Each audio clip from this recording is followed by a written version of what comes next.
Je connais trop le petit humain de la vie de tous les jours. Je le connais trop bien. Je le connais trop, trop bien. Je le fréquente, moi. Je parle avec lui, hein. Je parle avec lui. Je le sens, je le renifle. Je le pense. Je lui parle. Je discute avec lui. Je me mets à son niveau. Vous savez, des fois, je parle avec des gens.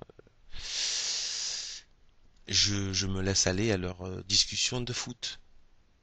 Eh oui, je crois que pour m'immiscer dans cette putréfaction, pour la comprendre, la connaître, je la connais de mieux en mieux. Je sais ce qu'il est. Je le sais. Je le connais. Je le connais bien. Je le connais, moi, le collègue de travail. Je le connais. Vous savez, celui qui vous dit de se rebeller contre le patron et qui ferme sa gueule juste après. Qui vous dit, vas-y, rebelle-toi et puis je suis avec toi. Et dès que tu te rebelles, tu te retournes, il n'y a plus personne derrière. Je le connais, ce mec qui se dérobe. Je le connais, je lui parle. Je lui parle. Il est fort quand il n'y a pas de danger. Et puis, quand il y a le danger, il n'est même pas faible, il n'est plus là. Je lui parle. Je lui cause, moi, cet homme. Enfin, ce qu'il en reste. Je lui parle. Il me parle. Des fois, je me la ferme, je l'écoute. J'écoute toutes sortes de gens, des gauchistes. Je les fréquente, je parle avec eux. Je suis là. Je prends même parfois de leurs allures. Je m'adapte à mes environnements. Et je les ziote. Je me fonds avec eux. Je rentre dans leur délire temporairement. Je parle avec de tout. Et je parle pas souvent. J'observe. Je les regarde. Je fais semblant d'être là, avec eux, alors que je ne le suis pas. Je les observe beaucoup. Je passe mon temps à les analyser. La psychanalyse, monsieur Freud, elle se fait pas sur le divan. La psychanalyse, il faut sortir, se lever le cul de son divan et de sortir dans la vraie vie. De regarder ce qui se passe chez soi. De regarder ses hontes, ses facultés, ses forces, ses faiblesses, ses minableries, ses mensonges, ses propres lâchetés, droit dans les yeux. Bien se regarder en face. C'est ça la psychanalyse, monsieur Freud. C'est pas de s'occuper de bourgeois hystériques. Bref. Euh, voilà. Je le connais, ce bonhomme. Je la connais, cette bonne femme. Je lui ai parlé. Je lui ai parlé, moi, cette bonne femme. Vous savez, la bonne femme qui dit oui, putain, j'ai 30 ans, mais j'attends le mec bien, quoi. Je veux qu'il soit comme ci, puis comme ça. Donc, elle veut qu'il soit comme ci, puis comme ça. Et elle dit, par contre, je veux pas que ce mec-là, il me dise qu'il faut que je sois comme ci ou que je sois comme ça. C'est d'une aberration absolue. C'est d'une aberration absolument parfaite. Euh, la fille, elle veut un mec comme ceci ou comme cela, mais ce mec-là, il ne doit pas vouloir que la fille soit comme ceci ou comme cela. Sinon, il est contre sa liberté. Par contre, que elle se mette à vouloir un mec comme ceci ou comme cela, là, par contre, il n'y a aucun problème de liberté. Là, c'est donc ensuite, elle est là en train de se dire putain, j'ai 30 ans, merde. Putain, j'ai couché dans des petites amourettes, des petites aventures sans lendemain, ou des trucs auxquels j'y ai cru un peu, mais bon, je- j'arrivais pas à faire le saut de l'ange.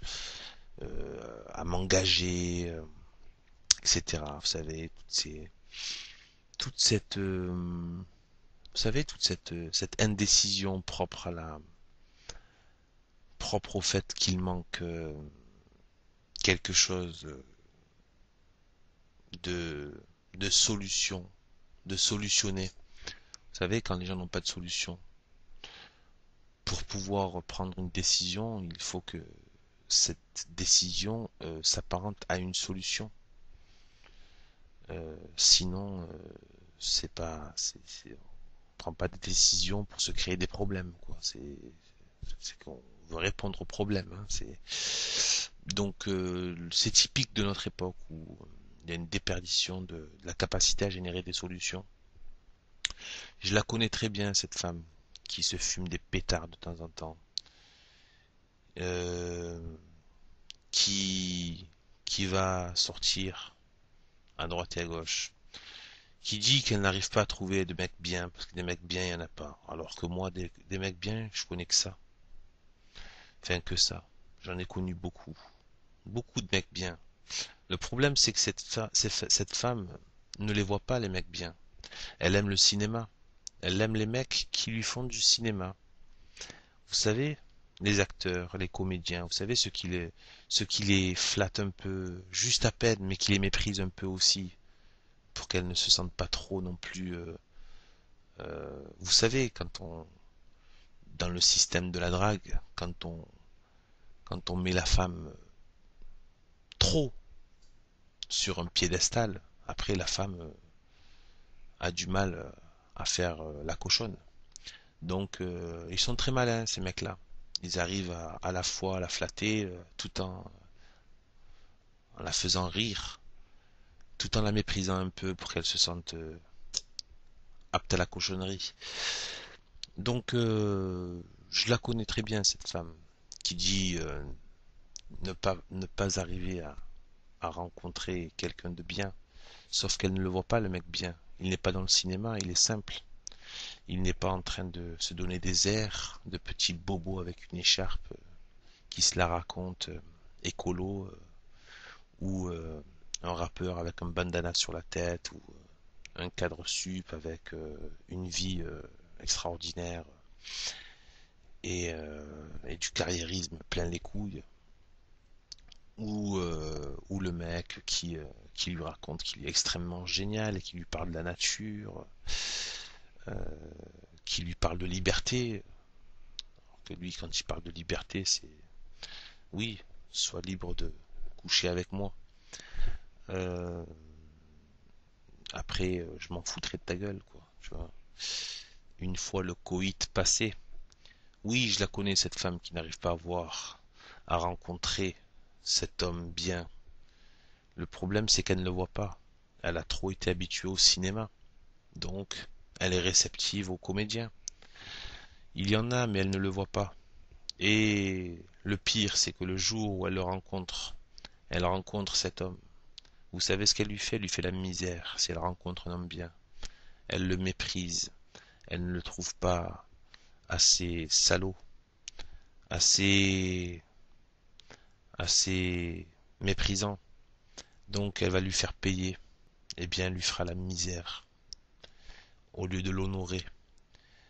Et oui, je la connais, cette femme.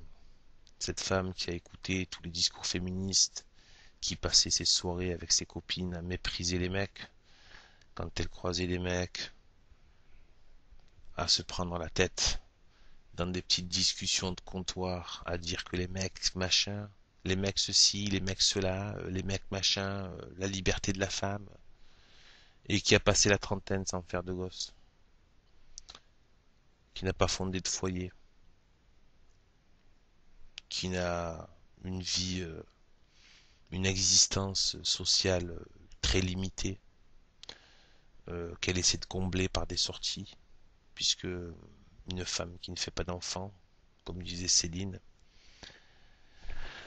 dans Voyage au bout de la nuit, est une espèce d'impotente qui n'ira jamais bien loin dans la réussite. Et oui, je la connais cette femme. Je la connais cette femme. Je le connais moi ce mec. Ce mec qui vous dit, moi je suis ton pote. Je suis ton pote mec, je suis ton frère. Et puis si tu lui dis que tu es dans la merde ou que tu as des problèmes ou qu'il t'est arrivé une merde, eh bien tu sens qu'il y a une sorte de jubilation en lui, un petit sourire qu'il a du mal à contenir. Vous savez, cette jouissance du malheur des autres, je le connais les gens, hommes, femmes, jeunes, vieux, je les connais. Sur ce, je vous laisse avec cette putain d'humanité. Ciao.